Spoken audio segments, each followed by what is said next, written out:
अस्सलाम वालेकुम, hi everyone, welcome back to my channel. कैसे हैं आप सब? मेरी दुआएं अब बिल्कुल ठीक ठाक हूँ और मज़े में हूँ, खुश हूँ। मैं भी बिल्कुल ठीक हूँ, आप सबकी दुआओं से।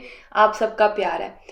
तो यहाँ पर जनाब जी, ये छोटा सा क्लिप है, मैं इसकी डिटेल आगे आपके साथ शेयर करूँगी। ये एक होम रेमेडी है और ये डायबिटीज़ जिनको होती है या जिनका शुगर लेवल ज़्यादा हो रहा होता है, शुगर जिनको ज़्यादा हो या जिनका ब्लड रिपोर्ट्स जो होती हैं उसमें शुगर लेवल थोड़ा ज़्यादा आने के चांसेस होते हैं, या जिनको सिम्टम्स पता चल रहे हों, उनके लिए ये एक होम रेमेडी है और बहुत ही सुना तो है कि इफ़ेक्टिव है।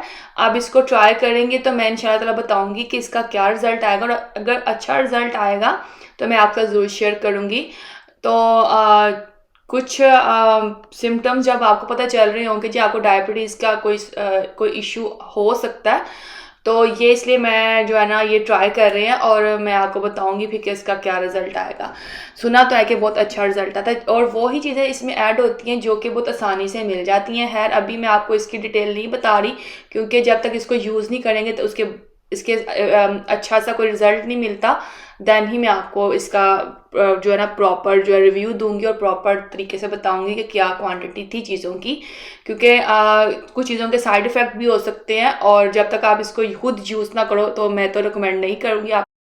खैर यहाँ पर आज सुबह सुबह बहुत प्यारी बारिश हुई है और स्नो नहीं पड़ी, शुक्र है। कल जो थोड़ी सी स्नो पड़ी थी वो अब मेल्ट हो गई है और इस वक्त हो रही है बारिश। तो सुबह सुबह ही आज हमारी गली में बहुत रश है, जैसे कि आपको नज़र आ रहा है। ये मैंने पहले देखा कि क्या कर रहे हैं, इतनी हैवी मशीनरी भी आई हुई थी और इतने ट्रक वगैरह भी आए हुए थे। फिर मैं थोड़ी देर के लिए खड़ी रही कि क्या कर रहे हैं, और आपको मैं बताऊँ आप हैरान होंगे कितना बड़ा गार्डन है ये। और यहाँ पे इतने ज़्यादा ट्री लगे हुए थे, जैसा कि अब तो चलो जी फॉल आ गया, विंटर आ गया, तो सारे दरख्त के पत्ते उतर गए हैं और दरख्त इतने ज़्यादा पता नहीं चल रहे हैं। लेकिन जैसे ही समर आएगा मैं आपको दिखाऊंगी कि यहाँ कितना प्यारा मतलब कि व्यू था। तो यहाँ पर ये और दरख्त लगाने के लिए आए हैं, पूरी टीम है और इन्होंने इतने ज़्यादा दरख्त लगाए हैं, और ही प्यारा फिर गार्डन लगेगा।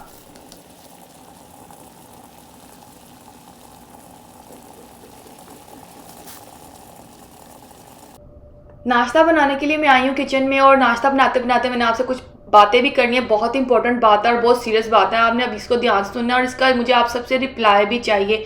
मसला है कि एक बहन होने के नाते आपने मुझे इसका रिप्लाई ज़रूर करना है। तो बात क्या है कि मैं पूछना ये चाह रही हूँ कि इतने अच्छे तरीके से मुझे पता है कि मैं कितनी मेहनत करके और कितने अच्छे तरीके से व्लॉग बनाती हूँ, तो यार क्या मसला क्या है भाई? क्यों नहीं आप लोग व्लॉग देखते हैं और क्यों नहीं इसको शेयर करते? मैं तो अब तक से पूरी एफर्ट डालती हूँ, पूरी कोशिश करती हूँ कि एक as a daily routine vlog जिस तरह बनते हैं उनको, और अब तक डेली रूटीन व्लॉग में यही चीज़ें होती हैं जो कि, बल्कि मैं कोशिश करती हूँ कि आपको बहुत डिटेल के साथ सब चीज़ों को एक्सप्लेन करूँ। बट वाई कि आप लोग इतना ज़्यादा इसको शेयर क्यों नहीं करते और क्यों नहीं देखते? यार कोई क्या कमी है इसकी मुझे ज़रूर आपने बताना है। मैं कभी कभी ना व्लॉग तो डाल देती हूँ, फिर बाद में होती हूँ यार के पता नहीं आप लोगों को क्या लाइक चाहिए, मटेरियल क्या चाहिए इसके अंदर।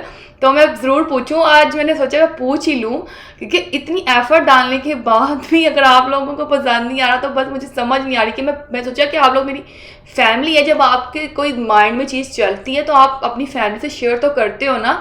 जब तक आप एक दूसरे से डिस्कस नहीं करोगे, शेयर नहीं करोगे, आपको कैसे पता चलेगा कि आप अपनी गलतियां या अपनी खूबियां कैसे सुधार सकते हो?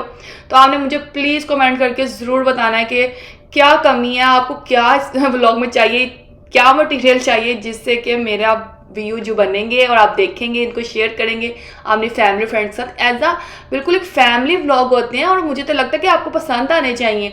तो प्लीज़ ज़रूर पसंद किया करें, लाइक किया करें, शेयर किया करें अपनी फैमिली और फ्रेंड्स के साथ। और अगर आपको कोई भी इसमें चीज़ कमी लगती है या आपको लगता है कि ये मैं ऐड करूँ तो हमने मुझे ज़रूर बताना है, क्योंकि इसी से मुझे ना मैं इसको मोर इम्प्रूव कर सकूँगी। क्योंकि मैं तो व्लॉग बनाना है, मैंने तो छोड़ना नहीं है। कभी कभी तो मुझे गुस्सा आता है, मैं सोचती हूँ छोड़ दूँ, लेकिन फिर मुझे लगता है कि ये एक अटैचमेंट हो गई है ना उसको मैं फिर छोड़ नहीं सकती हूँ। खैर ये वाला इसका तो आने मुझे रिप्लाई ज़रूर देना है। तो बस अभी मैं व्लॉग ही बना रही थी नाश्ता करने के बाद, और ये लेडी जो थी आई हैं और ये कनाडा पोस्ट की थी। ये मेल जो होती है ना वो डेफिनेटली मेल बॉक्स में डाल रही थी आकर।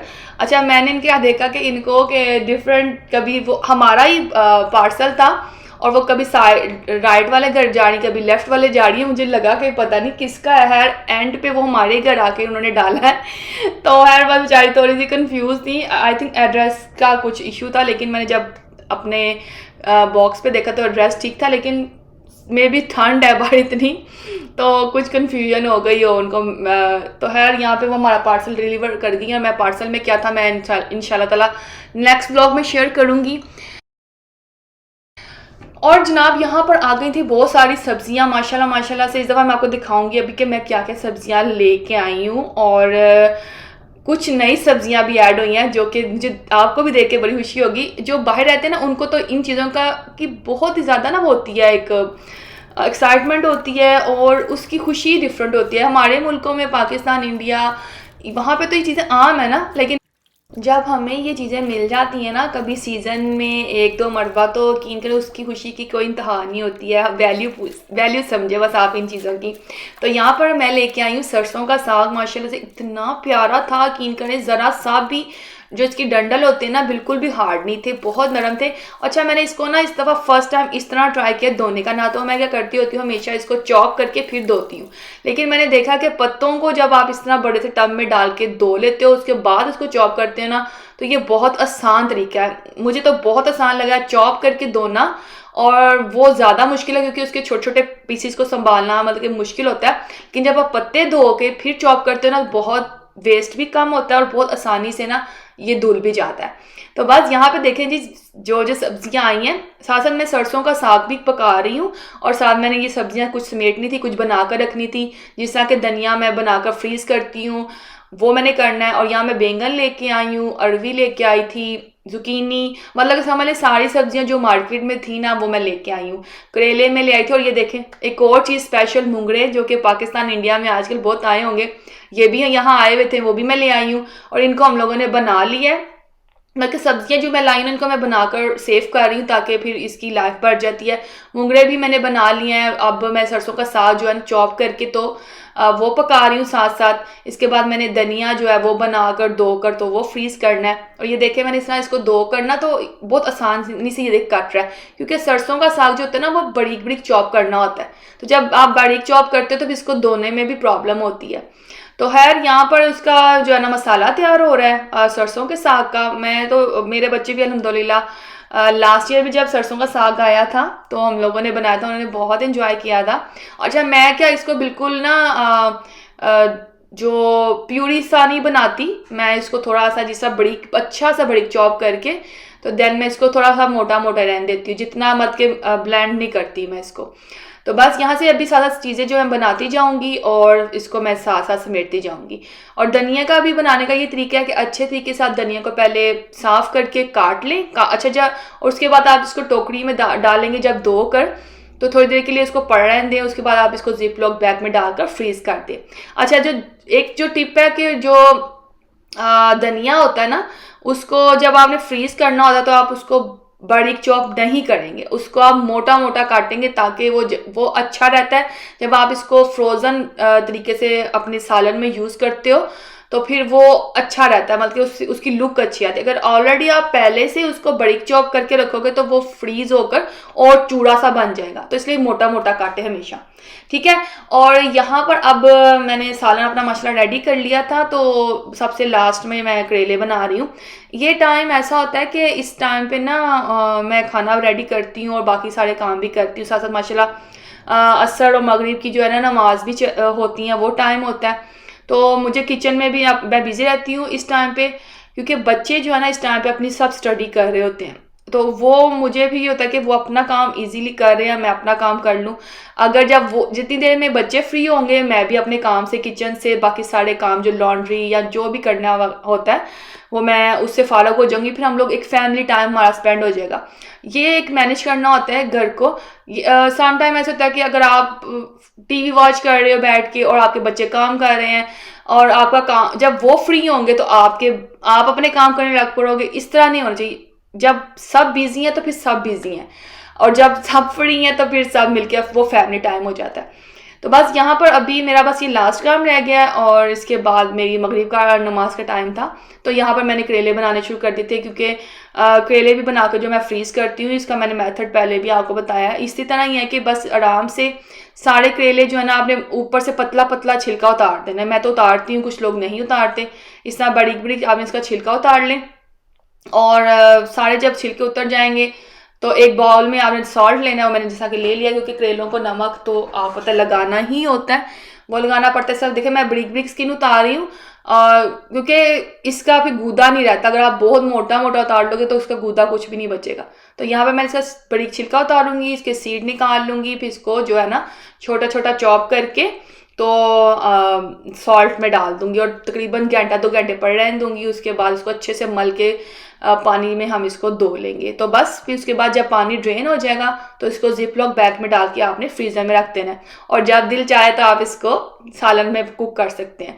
और अगर आपने इसको साबुत रखना है, मतलब कि कुछ लोग जो फिलिंग करके करेले बनाते हैं, वो अगर करने तो फिर आप इसको चॉप नहीं करेंगे, फिर बस ऐसा कट लगा के इसके सीड निकाल लेंगे और उसको सॉल्ट लगाकर तो उसके बाद धोकर ड्राई करके तो फ्रीज़र में रख देंगे। तो बस यही था तरीका। और उसके बाद मेरी सारी वेजिटेबल मैंने अपनी बना ली थी और फारग हो गई। अच्छा, सबसे ज़रूरी करेले के सालन में सबसे ज़रूरी स्टेप जो है ना, वो है सॉल्ट लगाना करेलों को, ताकि उसकी करवाहट ख़त्म हो जाए। और इसके बगैर आपका सारा सालन बेकार हो जाएगा। अगर आपके करेलों के अंदर से करवाहट नहीं निकलेगी तो आप समझ लें कि आपने सारा आपकी मेहनत बेकार गई है। क्योंकि करेले ऐसी सब्जी कि इसको बहुत मेहनत से बनाना पड़ता है, डेफिनेटली मेहनत लगती है ना, इसको स्टेप्स होते हैं। तो जब तक इसकी करवाहट नहीं निकलेगी तो आप इसको सॉल्ट लगाकर 2 घंटे तो ज़रूर रखें, अच्छे से मल के इसको धोएं और देन पकाएं। मुझे अच्छी तरह याद है कि ये क्यों मैंने आपसे कह रही हूँ, क्योंकि एक दफ़ा मेरी नानों का घर था, तो मेरी सारी मुमानी इकट्ठी रहती थी, तो हम लोग सब इकट्ठे हुए थे समर वेकेशन में। तो एक मरतबा क्या हुआ कि करेले जो थे ना, उन्होंने बनाए घर में, माशाल्लाह इतना करेले बने थे, लेकिन पता नहीं किसी की गलती से क्या हुआ कि करेले उन्होंने सही तरह धोए नहीं, और इतना बड़ा पतीला था और माशाल्लाह उसमें इतना ज़्यादा गोश्त डला हुआ था, लेकिन किसी ने आप यकीन करें वो खाना नहीं खाया। बच्चे तो आपको तो वैसे भी ऐसी चीज़ें नहीं खाते, तो वो सारा खाना ज़ाया गया था किसी एक ही गलती की वजह से, कि खाना एंजॉय कोई कर ही नहीं पाता। और एक अजीब सी बदमज़गी सी भी पैदा हो गई थी उस टाइम पे, खाने के टाइम पे, कि मतलब कि खाना रेडी हो और आप उसको एंजॉय करना चाहें और मतलब कि ऐसा कोई मसला हो जाए तो कितना अजीब लगता है। खैर ये तो एक रियलिटी थी, मैंने आपके साथ शेयर करती हूँ। और यहाँ पर जनाब जी बस अभी मैं फ़र्क थी, बच्चे भी फ्री हो गए थे, तो हमें चाहिए थे कुछ लिप ग्लॉस। और आज के जैसे कि पता है भी आपको कि सेल लगी हुई है सब चीज़ों के ऊपर। और ये देखें, ये लिप ग्लॉस इतने प्यारे कलर हैं इसके, तो ये $21 का है, लेकिन सेल पे $8 के लगे हुए थे, तो हम लोगों ने ये ऑर्डर किए हैं। और उसके बाद हम लोगों ने डिनर किया, और सबसे लास्ट में जो बन रही है रात की चाय, डिनर के बाद की चाय। बस यहाँ पे मैं अपना व्लॉग एंड करूँगी। आई होप आपको पसंद आया होगा, और अगर आपको कोई मेरी बात बुरी लगी हो तो वो ज़रूर बताइएगा। और ये मेरा इंस्टाग्राम का अकाउंट है, यहाँ पे फॉलो करना चाहें तो कर सकते हैं, क्योंकि यहाँ पे भी डिफरेंट स्टोरीज आपको देखने को मिलेंगी जो कि आप देखकर इंजॉय करेंगे। इंशाल्लाह फिर मिलती हूँ। थैंक यू, टेक केयर, अल्लाह हाफिज़, बाय, लव यू गाइस।